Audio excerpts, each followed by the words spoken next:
El mensaje de esta noche, la enseñanza, que es más un estudio bíblico que una predicación, por cierto. Los miércoles estamos más enfocados en ahondar un poquito más en la palabra de Dios. No significa que no tenemos aplicación, pero entendemos la escritura la razón por que puse el título Iglesia Influyente es porque realmente eso era lo que Pablo quería que sucediera con la iglesia de Éfeso, donde Timoteo era pastor, que la iglesia de Éfeso fuese una iglesia que influyera, que tuviera impacto en la comunidad donde estaba. Y lo cierto es de que sí hubo un momento en que la iglesia de Éfeso era muy fuerte, incluso en cuestión de doctrina, eran celosos de la doctrina y cuidaban mucho eso y realmente se convirtieron en eso en su ciudad. Pero la importancia de esta enseñanza es porque todos nosotros tendemos a enfriarnos, tendemos a relajarnos, ¿verdad? Y decir, no, ahora yo no voy a leer la Biblia, o no voy a ir a la iglesia, o no voy a orar. Y cuando menos lo pensamos, ese vigor, ese fervor que teníamos en el Señor se ha convertido en una rutina, y la rutina luego se convierte en frialdad o tibieza.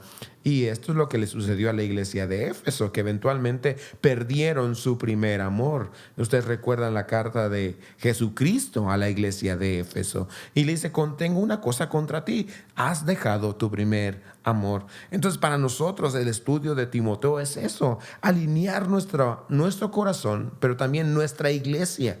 Todos aquí somos responsables de que como iglesia estemos alineados al plan de Dios para nosotros en este tiempo, en esta época y en esta ciudad. Amén, hermanos. Entonces, por eso es que es iglesia influyente. Sin embargo, hoy estamos viendo Timoteo capítulo 1, versículos 12 hasta el versículo 17 y el título de la enseñanza de hoy, para aquellos que están tomando notas, es Por su gracia. Así es el título, Por su gracia. Timoteo capítulo 1, versos 12 al 17. Y vamos a iniciar leyendo versículos 1 al 14. ¿Están ahí conmigo, hermanos? Doy gracias a Cristo Jesús, nuestro Señor, que me ha fortalecido porque me tuvo por fiel poniéndome en el ministerio. Aún habiendo sido yo antes blasfemo, perseguidor, y la Reina Valera dice injuriador, mi versión dice y agresor, es una mejor traducción. Sin embargo, se me mostró misericordia, porque lo hice por ignorancia en mi incredulidad. Pero la gracia de nuestro Señor fue más que abundante con la fe y el amor que se hallan ¿en quién? En Cristo Jesús. Que el Señor bendiga su palabra esta noche. Amén, hermanos. Esto definitivamente no es una... Pablo hace este pequeño... No sé si decirle pausa o paréntesis, pero si ustedes recuerdan, la semana pasada vimos que Pablo le habla a Timoteo como pastor de la iglesia y le dice, te dejé encargado para que le mandes a algunos que están ahí a que no enseñen otra doctrina. ¿Recuerdan ustedes? Y luego Pablo les dice que le indica a Timoteo que hay algunos que ya se están desviando y se están desviando porque están enseñando algo que no entienden, ni siquiera lo han analizado lo correcto, pero ya están asegurando cosas de algo que no comprenden, específicamente la ley. Y Pablo terminaba, y nosotros terminamos la semana pasada meditando en la importancia de la ley y el trabajo de la ley. Y el trabajo de la ley era ponernos a todos, no a unos, pero a todos, bajo condenación.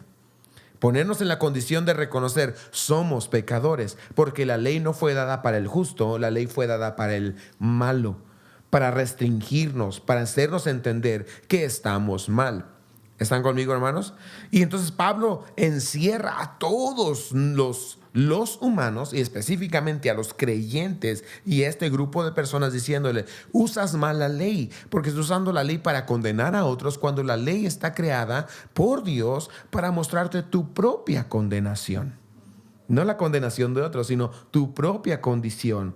Y gracias a Dios, la ley no es suficiente para traernos a Cristo. Pablo lo dice en Gálatas que la ley se convirtió en un ayo, en un maestro, en un instructor que nos hace ver nuestra situación y nos empuja a buscar una solución fuera de la ley. Y esa solución es Cristo Jesús.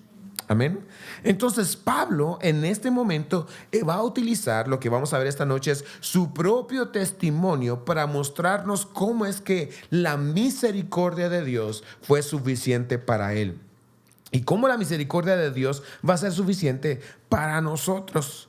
Y en esta noche voy a mencionar 3 cosas que nosotros como iglesia, como creyentes, respondemos, 3 formas en las que respondemos a esta misericordia de Dios. Me estoy explicando. Y la primera se encuentra en estos versículos. Pablo dice el verso 12, el primer versículo que leímos: doy gracias a Dios Jesús, nuestro Señor, que me fortaleció o me ha fortalecido. La palabra fortalecido aquí es dunamis, que es poder. Dios me empoderó. ¿Sí? Recuerden ustedes, Pablo está escribiendo y está hablando con autoridad, lo vimos la semana pasada, a Timoteo. Y aquí ahora dice Pablo: Dios me ha empoderado, me ha dado fuerza, energía, el poder de Dios. Pero dice, ¿para qué? Porque me tuvo por fiel, por digno, poniéndome, ¿dónde? En el ministerio. La palabra ministerio significa servicio. Es interesante que Pablo no dijo: le doy gracias a Dios que me tuvo por fiel porque me puso como apóstol, o me tuvo por fiel porque me puso como líder, o me puso como guía. Pero dice Pablo, me puso como siervo. ¿Se dan cuenta? Pablo se identifica así porque la palabra es esta: ministerio significa servicio. ¿Entiendes tú, hermano, hermana, que cuando hablamos de ministerio, o el ministerio fulano, el ministerio mengano, el ministerio de jóvenes, el ministerio de esto, la palabra es servicio? Que no es un trabajo, no es una posición, no es un grupo elite, literalmente es la forma en la que servimos. Es el ministerio. O sea, en otras palabras, ¿en qué ministerio sirves? Es algo redundante, de hecho. ¿En qué servicio sirves? ¿Están entendiendo? Pero la idea es de qué forma expresas tu servicio a Dios. Por ejemplo, el ministerio de oración sirve a Dios, sirve a la iglesia. ¿Cómo? Orando. Y yo me hago la pregunta: ¿es importante eso, sí o no? Sí. ¿Cómo sirves tú a la iglesia? Oh, pues mi ministerio. Y muchas veces comparamos ministerios con ministerios y decimos: no, mi ministerio no es tan importante. No, yo nomás, mi ministerio no es tan importante como el suyo, pastor. Pero el punto es que el ministerio es importante no por lo que hacemos, sino por a quien servimos. ¿Me explico? El ministerio es importante por el hecho de que estamos sirviendo a alguien en particular. Y en el contexto bíblico hay 3, Pablo especifica en varias partes de la Escritura, 3 aspectos a los que él sirve, o 3 entidades, me voy a ponerlo así, 3 entidades a las que Pablo sirve. En primer lugar, Pablo sirve a Jesucristo. Pablo se identifica así, dice: Pablo, ¿siervo de quién? De Jesucristo. Pablo, siervo de Jesucristo. Luego Pablo también dice: Pablo, siervo del evangelio. Él sirve para promover el evangelio. Su servicio es para el beneficio del mensaje del reino. ¿Están conmigo, iglesia? Y tercer lugar, Pablo sirve ¿a quién? A la iglesia. Así que Pablo sirve a Cristo el Rey, sirve al mensaje del reino y sirve a los miembros del reino de Dios, que es la iglesia. Por eso es importante el servicio de Pablo. Por eso dice Pablo: le doy gracias a Dios porque Él fue el que me fortaleció, me dio el poder, la capacidad. Estoy tan agradecido que Dios me permite servirle a Él, servirle al evangelio y servirle a la iglesia. ¿Esa es la manera en que tú ves la manera que sirves? Yo creo que cambiaría nuestra manera de ver nuestro ministerio, el área de servicio, cuando decimos, sí, lo que estoy haciendo, sea lo que sea, es para mi rey, es para el avance del reino de mi Dios y es para el pueblo de mi Dios. Y entonces tu servicio se convierte en algo excelente, maravilloso, único, es un privilegio. ¿Están conmigo, hermanos? Y podemos decir al Señor cuando piensas de esa manera, le doy gracias a Dios que me da esta gran oportunidad. Este beneficio, este privilegio de estar sirviendo con mis manos al Señor. Y hermanos, en el Antiguo Testamento se nos habla de los servidores del templo, que eran los levitas. Y los levitas era una sola familia. Únicamente esa familia podía estar sirviendo. Nadie más tenía ese privilegio. De los levitas tenían que surgir los sacerdotes, los cantantes, los servidores, los que cortaban la leña para el templo, los que hacían el pan para el templo, los que sacrificaban animales, los que tocaban. Todos eran de una sola familia, la tribu de Leví. Y nadie más tenía ese privilegio de servir en el templo. Y vemos cómo es que era limitado el acceso al servicio a Dios. Cristo vino y nos ungió por Cristo, por su obra, por su salvación. Nos ungió con el derecho de ser servidores del templo. Cuando David decía, oh, mi deseo es un día estar en tu templo que fuera de ellos. ¿Recuerdan ustedes? Mi anhelo es por la casa de Dios. ¿Quién cree que estaba, qué ministerio o qué posición estaba envidiando David como rey? Estaba envidiando la posición de los levitas, porque los levitas vivían en la casa de Dios. Y ahora nosotros tenemos el gran privilegio de servirle. Quiero decirte, tú que estás haciendo ministerio en la iglesia y ministerio fuera de la iglesia, tu ministerio es importante, no por lo que haces, sino a quien lo haces. Y si estás despreciando tu ministerio, te quiero animar que reflexiones. Ese baño que limpias es para el Señor Jesucristo. Es para el avance del evangelio. Es para el pueblo de Dios. ¿Están entendiendo, hermano? Es tan importante esto y Pablo lo ve de esa manera. Y más cuando Pablo ve su pasado. ¿Qué dice Pablo? Habiendo sido yo, ¿qué? Antes blasfemo, perseguidor y agresor. ¿Sí? Blasfemo, perseguidor y agresor. Oye, cuando lo pones en perspectiva de esa manera, con razón Pablo está tan agradecido, ¿no? O sea, Pablo era muy religioso, era muy respetado en la comunidad religiosa, pero ante los ojos de Dios, lo único que Dios miraba era un hombre blasfemo, perseguidor, injuriador, dice la Reina Valera, que es la palabra, una persona agresiva, ¿me estoy explicando?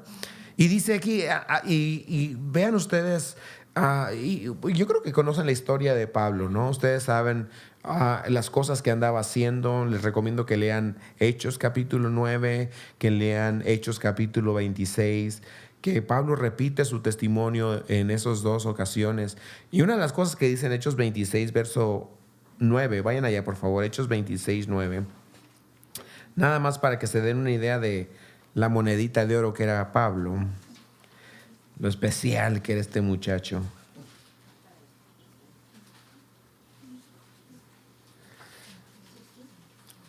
Hechos 26, 9. Hechos 20. Y aquí Pablo está contándole su testimonio a Agripa. Sí, Agripa era una autoridad en Roma, no en Roma, pero en Jerusalén, pero representando a Roma. Y quiero hacer notar la importancia de dar nuestro testimonio, hermano. Nuestro testimonio es muy poderoso.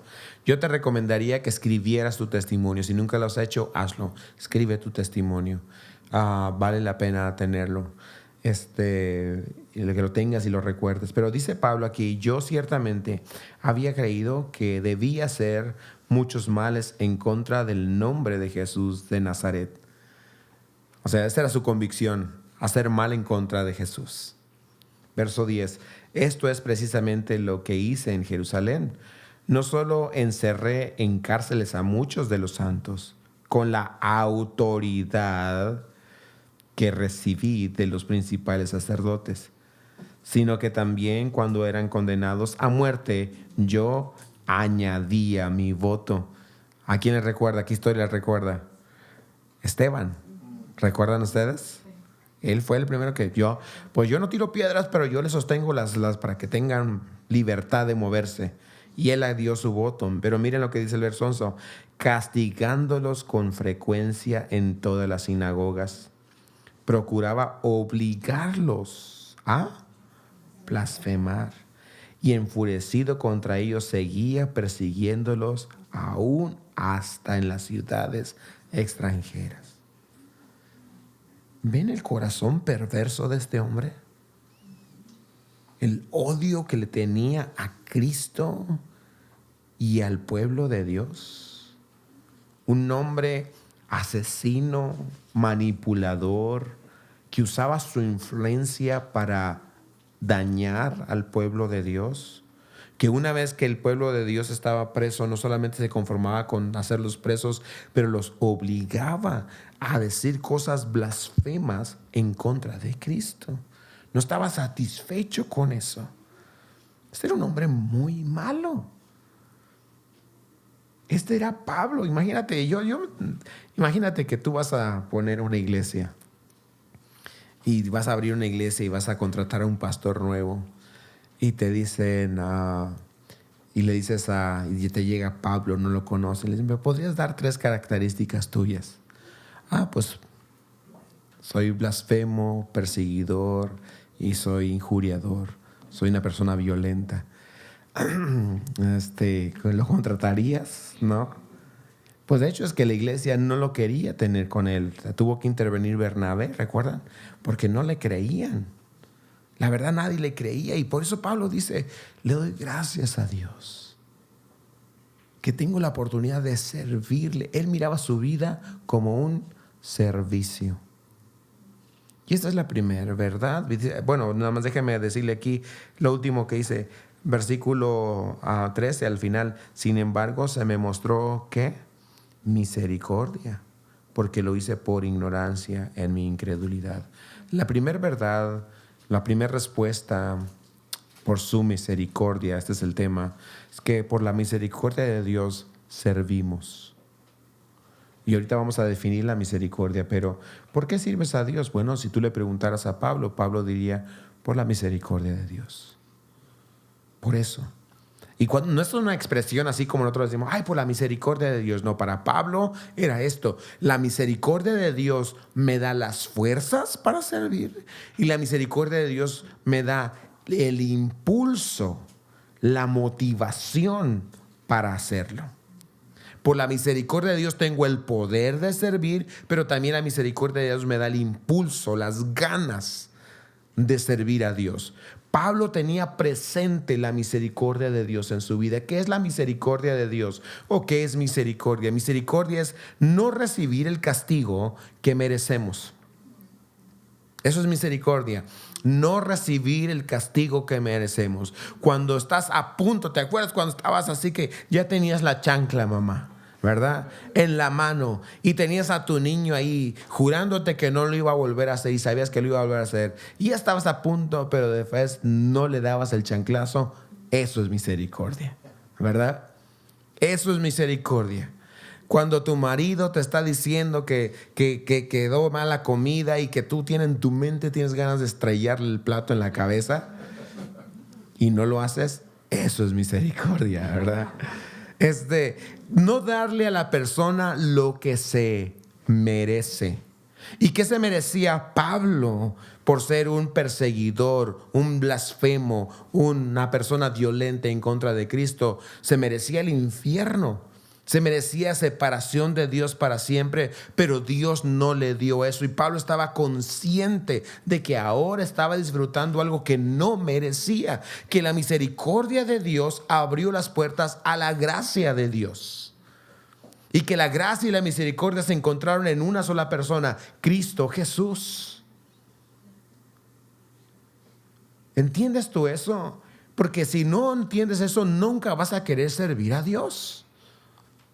No vas a servir a Dios porque vas a decir, no, pues motívame para servir a Dios. Dame un título para servir a Dios. Dame esto. A ver, anímame. ¿Qué me das? Le pides a la iglesia, le pides al pastor, le pides al líder. Pero la verdad es que el Hijo de Dios sirve porque entiende que Dios ha sido misericordioso con él.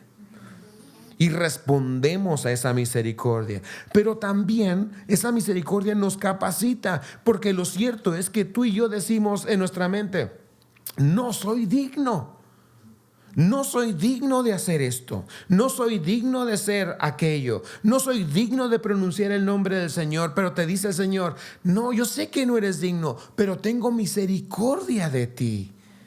Y mi misericordia te da poder, que eso es lo que está diciendo Pablo. Doy gracias a aquel que me fortaleció. ¿Están conmigo, hermano? Un hombre dijo estas palabras. Las tengo aquí en mis notas de mi teléfono. Déjenme sacar, porque esto me gustó mucho lo que dice él. Dice Dietrich Bonhoeffer, y les recomiendo su libro. Está muy difícil su nombre, pero fue un mártir alemán, un cristiano alemán asesinado por Hitler. Ya les he platicado mucho de él, pero él dijo estas palabras. Sí, una vez que un hombre experimenta la misericordia de Dios, su vida será únicamente inspirada hacia el servicio. Cuando tú verdaderamente experimentas la misericordia de Dios, ¿sabes qué quieres hacer? Servirle. Y esto es lo que Pablo está pensando. Pero no solamente quiere servirle, sabe que tiene poder para servirle por la misericordia de Dios. ¿Me explico?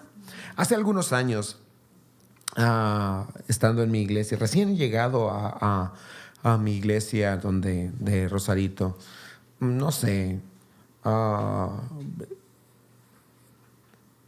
un año después de que llegué ahí a la iglesia, ya estaba yo sirviendo al Señor, estaba haciendo algunas cosas y estaba involucrado en el ministerio, no porque yo quisiera, estoy seguro que fue por la misericordia de Dios. Pero recuerdo un hombre que me llamó aparte y me dijo, hey, ¿qué onda? ¿Cómo se le hace aquí para agarrar un hueso? Literalmente. A él asumió que yo estaba sirviendo y que estaba involucrado en el ministerio porque de alguna manera tenía yo algún tipo de favor o influencia con los líderes o con el pastor. Y asumió erróneamente que yo tenía esa influencia y que pues yo le iba a pasar el secreto a él para hacer nuestro equipo, yo no sé. Y le digo, pues no te entiendo, no sé qué estás diciendo. Pues sí, ¿cómo se le hace? Porque yo tengo más tiempo aquí que tú y tú ya estás como líder en la iglesia. ¿Cómo estuvo eso? Y le dije yo, pues quizás es el problema, que tú quieres ser líder. Yo no vine aquí queriendo ser líder, yo aquí simplemente estoy sirviendo. Y quizás muchas veces es el problema, ¿verdad? Que estamos enfocados en lo contra de lo erróneo, que estamos enfocados no en Cristo, no en la misericordia, no estamos respondiendo a lo que Dios hizo por nosotros, pero estamos pensando en lo que Dios puede hacer por nosotros, en lo que podemos beneficiarnos. Que este no sea el caso nuestro. Amén, hermanos. Pero miren lo que dice el texto aquí. Y dice, recibí misericordia, verso 13 al final, porque lo hice por ignorancia en mi incredulidad. Pablo no está... Yo leía esto, dije, mira, aquí ya se está justificando, ¿no? Pero no, ya después entendiendo y meditando en lo que Pablo está diciendo, Pablo no se está justificando. Pablo simplemente está diciendo una realidad, ¿sí? que Pablo realmente era ignorante.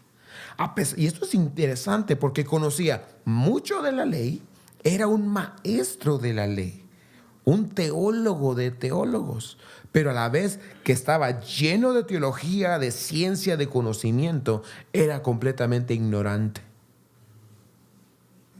¿En qué sentido era ignorante? Ahora, antes de continuar con responder esta pregunta, quiero aclararles, la ignorancia no quita la responsabilidad. Ser ignorante no quita la culpabilidad. Hace algunos años también mi esposa y yo fuimos a vivir a la ciudad de Monterrey, en Nuevo León, estado de Nuevo León, en México. Y llegando, quizá una semana después de haber llegado, andábamos yo manejando por la ciudad. Y algo interesante que aprendí en esa ciudad, resulta que pues me detiene la policía porque iba yo a exceso de velocidad. Yo, en mi opinión, no iba en exceso de velocidad. Y luego, el asunto es que pasé por una zona escolar, yo no vi la zona escolar y había un letrero de bajar la velocidad. Pero lo interesante es esto, que el letrero, tú sabes que generalmente los letreros están a tu derecha. Pues en Monterrey, para aquellos que visiten Monterrey, están a la izquierda. Entonces yo nunca vi el letrero. Había un letrero, pero yo no lo vi. Y sí, en efecto, iba en exceso de velocidad. Me detiene el oficial y me dice, ¿sabes por qué te detuve? No, pues nada, la verdad, pasa en exceso de velocidad. ¿Pero dónde? Yo alegándole, no había nada así. Ahí está atrás el letrero, míralo, ahí está. Le dije yo, mira, es que yo soy nuevo aquí en la ciudad, yo vengo de Baja California y pues no lo vi. Y me respondió él claramente, serás nuevo, pero aquí la ley es la ley. Y eso es una gran lección. La ignorancia no te excusa. Eres culpable, aunque seas ignorante. Tienes dos problemas, eres ignorante y culpable. ¿Me estoy explicando? Y esta es la situación, por eso Pablo está agradecido. Esta cosa está moviendo suyo. Estoy agradecido con eso. Pablo está agradecido porque Dios lo sacó de su ignorancia, pero también lo perdonó. ¿En qué sentido Pablo era ignorante? Algo que Jesús dijo a los apóstoles es esto. No vamos a ir allá. Bueno, vamos a ir allá. Juan 16, rapidito, hermanos. Juan 16, versículo 1. ¿Están ahí? Estas cosas les he dicho para que no tengan tropiezo. Los expulsarán de las sinagogas, pero viene la hora cuando cualquiera que los mate pensará que así rinde un servicio a Dios. ¿Por qué van a hacer eso?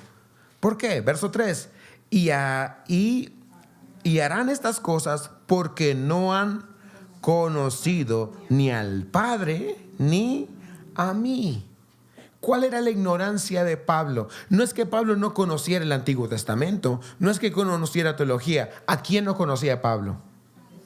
No conocía al Padre ni conocía a Jesús. Hablaba mucho del Padre, pero no lo conocía.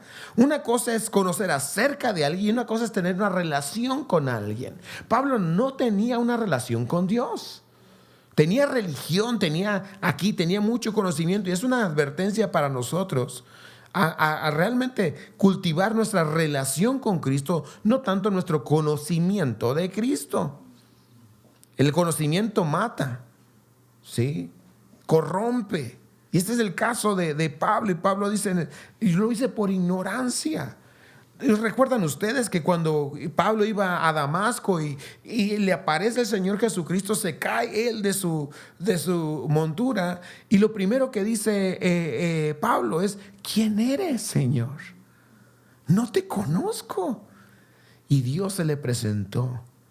¿No es esa una maravilla, hermanos, que por la misericordia de Dios puedes decir tú que conoces a Dios? Que en ocasiones vemos al mundo, vemos a la gente religiosa y dices, en tu mente dices, ¿cómo no lo entiendes? ¿A alguno de ustedes les ha pasado eso? ¿Por qué no entiendes? ¿Qué no ves? ¿Qué no comprendes? Mira lo que Dios hizo por ti, mira el amor de Dios, y la persona no entiende. Se lo pintas con rayitas, con colores, le das señales de humo y nada. No entiende. ¿Por qué no entiende? Por una razón. Porque Dios no se ha manifestado a él. Y la pregunta es esta. Esta es la pregunta. Pues ¿quién eres tú para que Dios haya manifestado en ti? ¿A poco eres más inteligente tú? ¿A poco eres más sabio? ¿Eres más entendido? ¿Eres más merecedor? En ninguna manera. Conocemos a Dios por su misericordia. Gracias a Dios que Dios nos abrió los ojos del alma, del corazón, de la mente. Nos dio oídos para oír lo que antes no oíamos. Ahora claramente podemos oír la voz del Espíritu que nos habla. Podemos entender el amor de Dios y podemos ver en una manera espiritual, pero muy real, podemos ver a Cristo en nuestras vidas por la misericordia de Dios. Y la pregunta es, ¿por qué no le vamos a servir?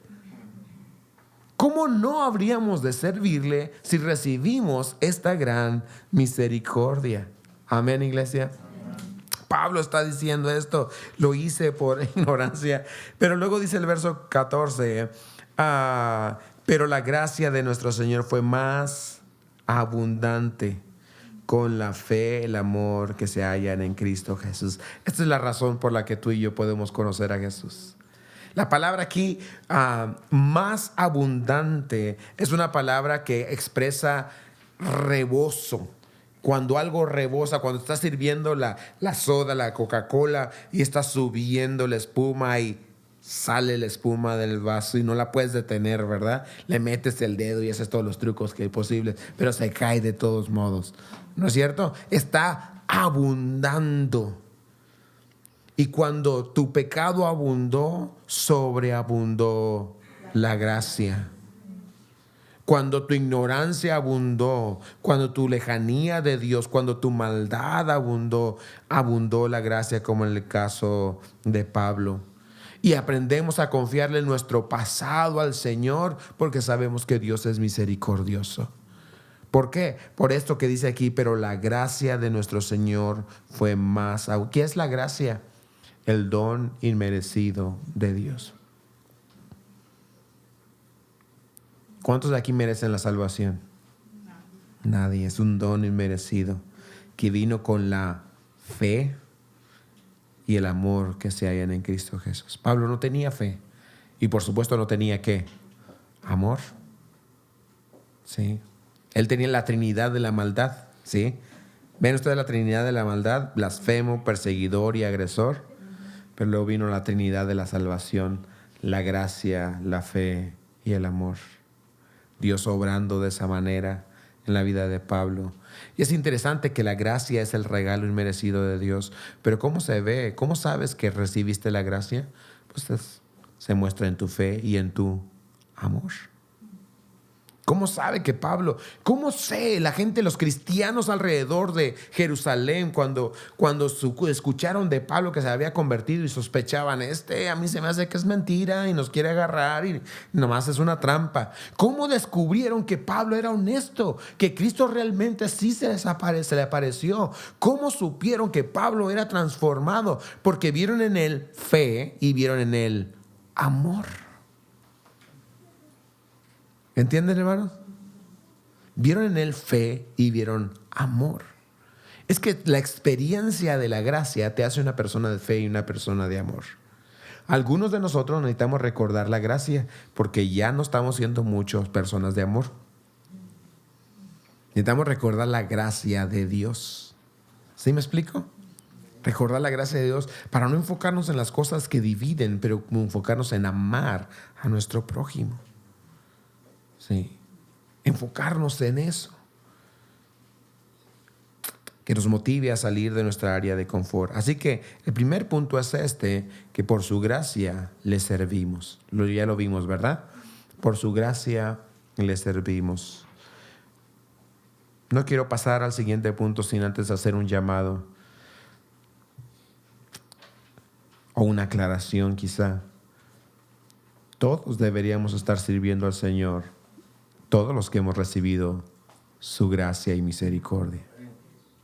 Deberíamos estarle sirviendo de una forma u otra. ¿Me explico? dentro de tus capacidades y posibilidades. Yo no estoy diciendo que todos debemos hacer lo mismo, pero todos deberíamos estarle sirviendo. ¿Sí? ¿Cómo sabes que la suegra de Pedro estaba agradecida con Jesucristo cuando él la sanó de muerte? Dice la Escritura, se levantó y ella, ¿qué? Servía. Es lo que hacía. Le servía.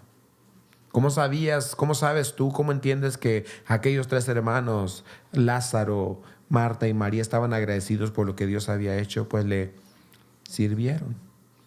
Le hicieron una fiesta en sus posibilidades, pero le hicieron una fiesta. ¿Cierto? María a los pies de Cristo, Lázaro conviviendo con Jesús y Marta sirviendo a la mesa, pero estaban haciendo algo. Porque cuando experimentas la gracia de Dios, es tu respuesta: Señor, no quiero pagarte, pero sí quiero corresponderte. ¿Ven la diferencia? No queremos pagarle a Dios. ¿Cómo le vas a pagar amor tan grande? Hay un corito muy viejito que dice, ¿con qué pagaremos? No hay. Es una pregunta retórica. No hay forma de pagar, pero podemos corresponder en amor y servicio. ¿Amén, hermanos? Ahora, algo interesante. Pablo pasa de su testimonio a una declaración de fe. Miren lo que dice. Por cierto, Timoteo encuentran 5 declaraciones, 5 credos. Yo te voy a explicar eso en esto. Y este es el primero. Vean lo que dice el verso 15. Palabra fiel y digna de ser aceptada o recibida por todos, que Cristo Jesús vino al mundo para salvar a los pecadores, entre los cuales yo soy el primero. Sin embargo, por esto hallé misericordia, otra vez la palabra misericordia, para que en mí, como el primero, Jesucristo, demostrara toda su paciencia como un ejemplo para los que habrían de creer en él para vida eterna. Hasta ahí. Este es un credo. Los teólogos y los historiadores creen que estas palabras ya se repetían mucho en la iglesia, no solamente en Éfeso, pero en las iglesias. Esta frase, palabra fiel y digna de ser recibida por todos, era como el credo, como diciendo Pablo, ahí les va lo que creemos. Y esto es lo que creemos, que Cristo Jesús vino al mundo para salvar a los pecadores. Esa era la expresión. Así que los hermanos en las iglesias, esta es una premisa que tenían, que ya la publicaban. Y así como cuando nosotros decimos, ¿quién vive? Cristo. ¿Y a su nombre? Gloria. ¿Y a la gloria? ¿Cómo es? Sí, la victoria o algo así, ¿no? Ya no sé, ya perdí el credo. ¿Y los santos? ¿Y los santos? En victoria. Ahí está. Me falló. A ver, otra vez. ¿Cómo es? ¿Quién vive? Cristo. ¿Y a su nombre? Gloria. ¿Y los santos? Ahí está. Pues así había este credo donde la iglesia decía, Cristo Jesús vino a salvar a los pecadores.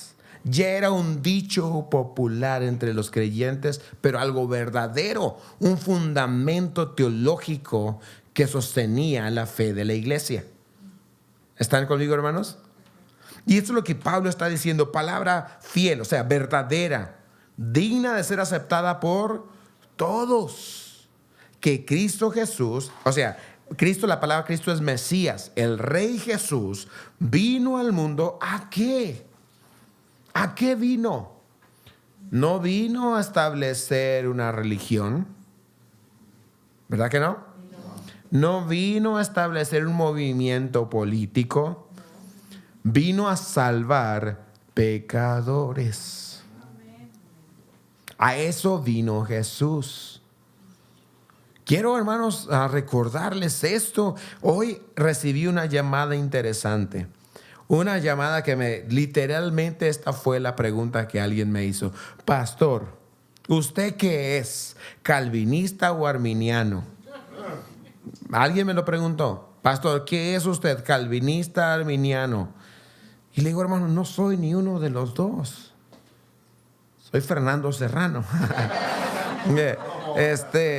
No soy eso, no soy calvinista, no soy arminiano. Mi misión no es predicar calvinismo, ni arminianismo, ni tampoco Calvary Chapel, ni tampoco política. Mi misión es predicar a Cristo que salva pecadores. Eso es todo. Esa es la misión de la iglesia. Esa es la misión mía, es la misión tuya. Palabra fiel y digna de ser, no solamente recibida, predicada por todos. Que Cristo vino al mundo a buscar, ¿quiénes?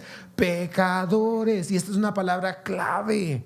Que Cristo vino no a los buenos, no a los justos, no a los que se visten bien, no a los que están de acuerdo a nuestro credo, no a aquellos que se parecen a nosotros, no a aquellos que opinan igual que nosotros. Cristo vino al mundo a buscar y a salvar lo que se había perdido, y estos son pecadores.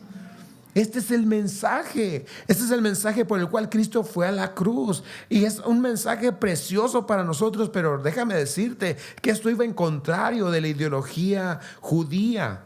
Incluso a Cristo se le acusó de ser amigo de pecadores. Era una ofensa. Tú, amigo de pecadores. Porque los fariseos no se juntaban con los pecadores.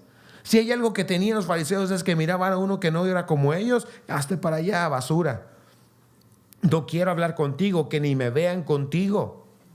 Por eso Nicodemo fue a Jesús de noche. Porque Nicodemo era un fariseo y tenía una reputación y no podía ser visto, no quería que lo vieran con el amigo de pecadores. Gloria a Dios, hermanos, porque Cristo a eso vino, a buscar a los pecadores, a comer con Zaqueo, a salvar a Mateo, a convivir con María Magdalena y salvarte a ti y a mí, porque somos pecadores. Este es el mensaje del evangelio. Esto es lo que Pablo estaba convencido de esto. Por eso Pablo, cuando iba y predicaba el evangelio, no lo predicaba, iba y buscaba lugares donde nunca había sido anunciado Jesucristo. Porque él creía esto verdaderamente. Y cuando Pablo miraba a alguien que se convertía, él lo abrazaba y lo recibía, y era para él un gozo. Recuerden ustedes, imagínate cómo es Pablo cuando comprendes el evangelio, toda otra lealtad ya no sirve. Cuando comprendes el evangelio, tu máxima lealtad es a Cristo y al evangelio. ¿Me estoy explicando? ¿Recuerdan ustedes la historia de Onésimo en la carta de Filemón? ¿Recuerdan ustedes? Pablo tiene un amigo que se llama Filemón. Estos dos son camaradas, Pablo y Filemón. Filemón tiene dinero. Ok, ponte en el lugar de Pablo. Y resulta que a Filemón se le va un servidor que lo transea. Uno de sus empleados, de sus esclavos, lo transea, lo roba. Y este se llama Onésimo. Pablo está en Roma, Onésimo huyendo, y va a dar la casualidad que Onésimo se encuentra con Pablo por allá. ¿Qué va a hacer Pablo? Llamar a la policía, llamar a Filemón para acusar a Onésimo. ¿Qué va a hacer Pablo? Bueno, si Pablo tuviese la lealtad a su amistad por encima del evangelio, posiblemente eso hubiese hecho Pablo. Ver a Onésimo y decir, ahí va este ladrón, ni le voy a hablar, que mi amigo no se entere que le hablé. ¿Están entendiendo? Pero Pablo tenía una lealtad superior. ¿A quién? A Cristo. Y cuando vio a Onésimo, lo primero que hizo es Pablo, a ver, yo te conozco. Y Onésimo, sí, nos conocemos. Pero Pablo no le habla de su bronca. Pablo le habla de Cristo. Y Onésimo se convierte. Y ahora Pablo le dice a Onésimo, Onésimo, ve, regresa póngase a cuentas. Y le dice a Filemón, recíbelo como a hermano. Porque esa es la manera, esa es la lealtad que hay en Cristo. Palabra fiel y digna. Así se vive el credo. Así vivimos nosotros, hermanos. Así pensamos que cuando llega alguien a la iglesia, ¿qué estamos viendo? Con una persona nueva que no se ajusta a los parámetros que nosotros tenemos, que no viste cómo vestimos, que a lo mejor lo viste que va llegando a la iglesia y trae el cigarro en la mano. ¿Qué vas a hacer? Que trae formas que es obvio que no piensa, ni siente, ni opina igual que tú. Tenemos que recordar que Cristo vino al mundo a salvar pecadores.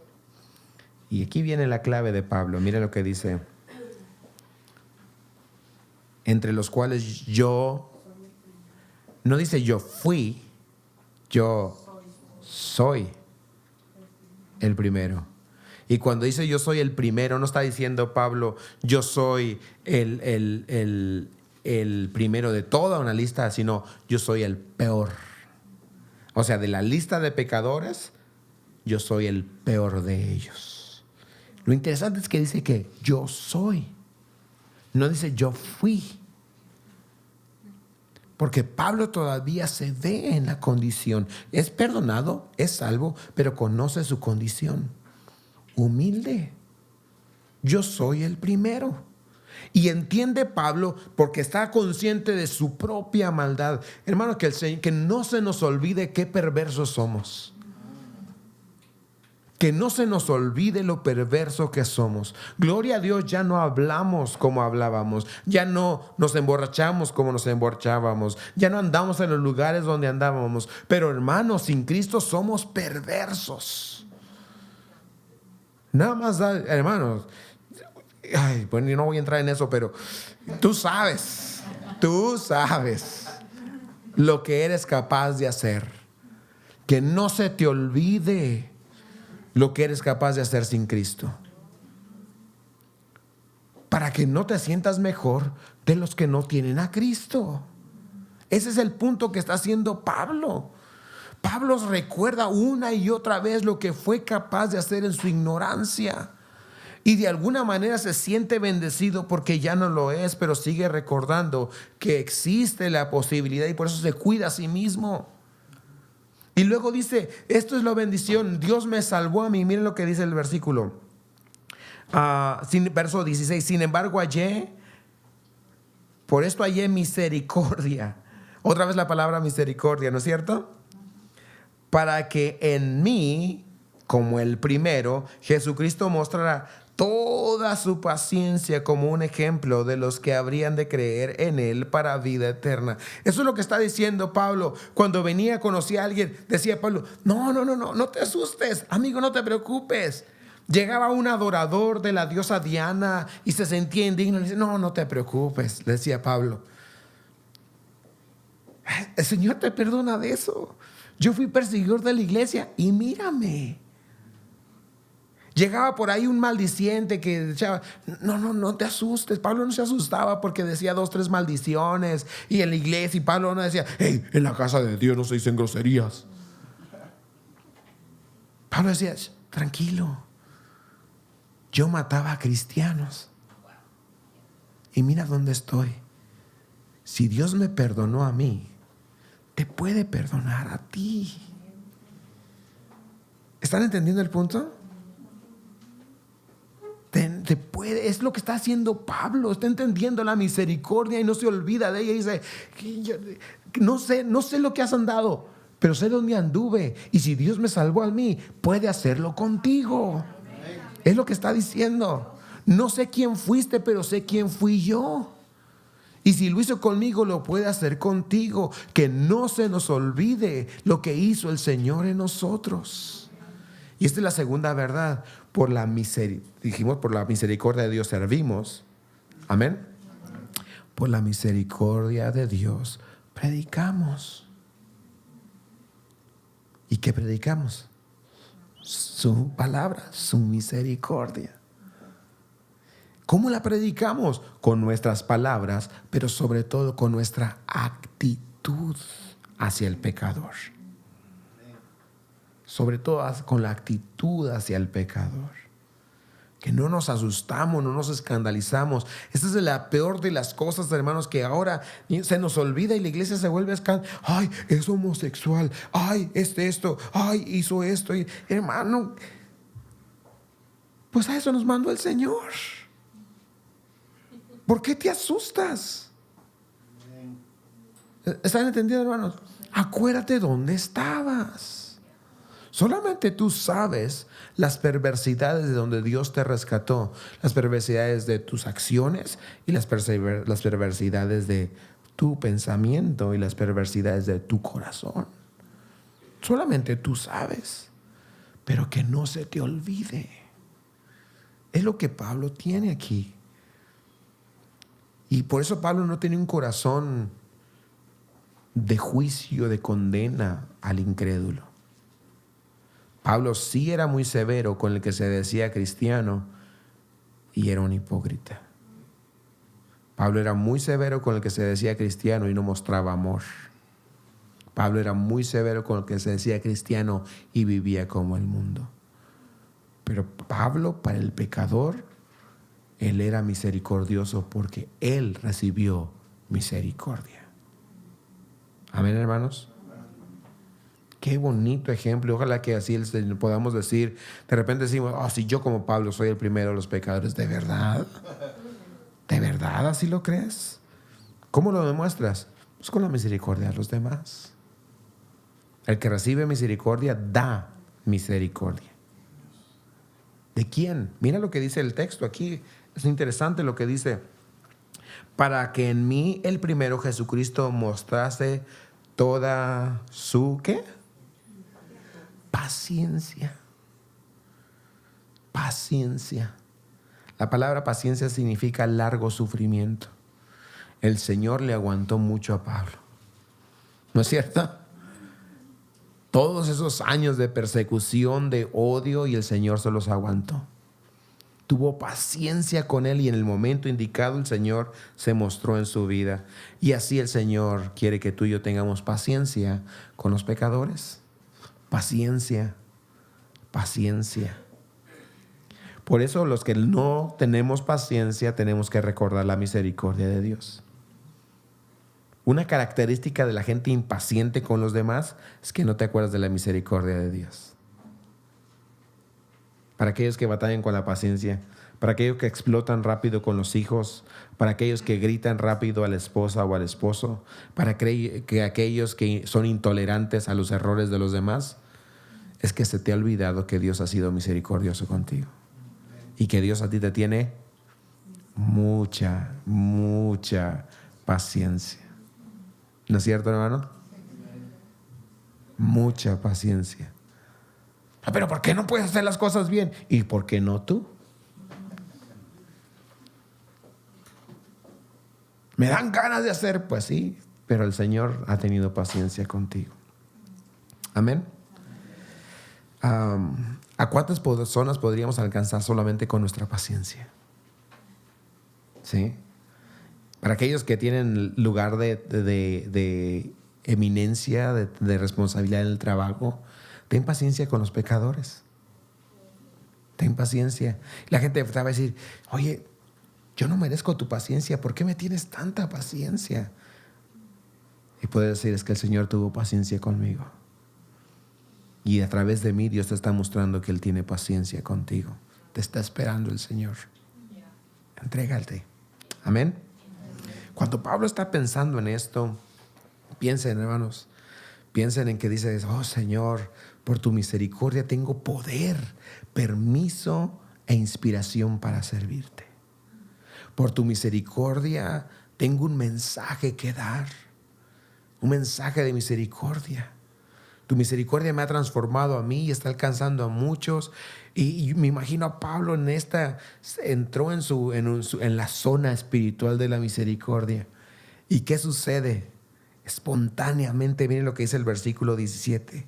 Por tanto, la conclusión.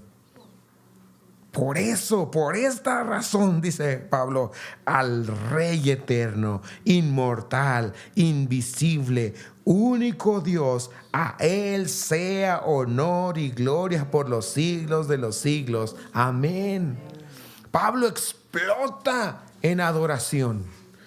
Le sale de pronto, está Pablo, yo me imagino a Pablo escribiendo y haciendo, y inspirado por el Espíritu Santo, y en ese momento ¡pum!, una explosión de adoración que ni él mismo esperaba. ¿Me estoy explicando? Esa que simplemente como dice la Escritura, te cae el 20, ¡pum! Que explotas. Sí, en un lago pasivo, tranquilo, donde el agua está serena y de pronto cae esa roca que hace chispear todo y se mueve todo y aquella tranquilidad se vuelve un caos. Así el caos de la adoración de Pablo explota y dice: por tanto, al Rey eterno. La misericordia de Dios le permite ver a Dios como el Rey eterno, el inmortal, el invisible, el único Dios. A Él sea honor y gloria por los siglos de los siglos. Amén. Mira lo que está diciendo Pablo: yo antes no conocía a Dios y por eso hice todas mis tonterías que hice, pero ahora conozco al Rey inmortal, eterno, invisible. Lo conozco y le doy gloria. ¿No es eso maravilloso, hermanos? Esta era la experiencia de David. David predicó. ¿Cuántas veces lean los salmos, hermanos? Y hay un salmo donde dice: porque para siempre es su misericordia. Alaben a Dios porque para siempre es su misericordia. Sírvanle porque para siempre es su misericordia. ¿Por qué? Porque David está consciente de que él no ha recibido el castigo que merece, y por esa actitud de Dios merece adoración. Y en esto lleva a la tercera cosa: le adoramos por su misericordia. Por su misericordia adoramos. Oh, hermanos, de repente queremos adorar a Dios porque pues hoy me fue bien esta semana. Señor, te voy a adorar. Hoy sí, esta semana me pagaron extra. Hoy esta semana todo estuvo bien. Hoy sí ganaron los Dodgers. Voy a adorarte, Señor. No ganaron. Pues, ¿verdad? Pero es que, bueno. Pero queremos un pretexto para sentirnos bien, y la adoración se convierte en algo de nosotros, no en algo para Dios. ¿Están entendiendo, hermanos? Pablo adoraba por la misericordia, entendía la misericordia de Dios. Era un asunto espiritual. Quiero animarles, hermanos, recordarles que Dios sigue teniendo misericordia y que sus misericordias son nuevas cada mañana. Hoy el Señor ha tenido misericordia contigo. ¿Saben qué merece nuestro Señor esta noche? Adoración. Él merece tu servicio. Él merece que prediques y vivas el mensaje de misericordia, y Él merece que le adores. Pablo quería inspirar a Timoteo a esto. Hermanos, si nuestra iglesia, si esta iglesia Oasis abrazamos esta verdad, ¿te imaginas el impacto que vamos a tener? No solamente dentro de las 4 paredes del domingo, el impacto que vas a tener en tu oficina, en tu escuela, en tus redes sociales, en todo lo que haces, el impacto que vas a tener porque estás consciente que la misericordia de Dios es la que te tiene de pie hoy. Sí, te vas a convertir en una persona de servicio en todo lugar, y te vas a convertir en una persona de mucha bendición a los que te rodean. Esta es la iglesia que Dios quiere tener. Ya tenemos lo necesario, que es su misericordia. Amén, hermanos.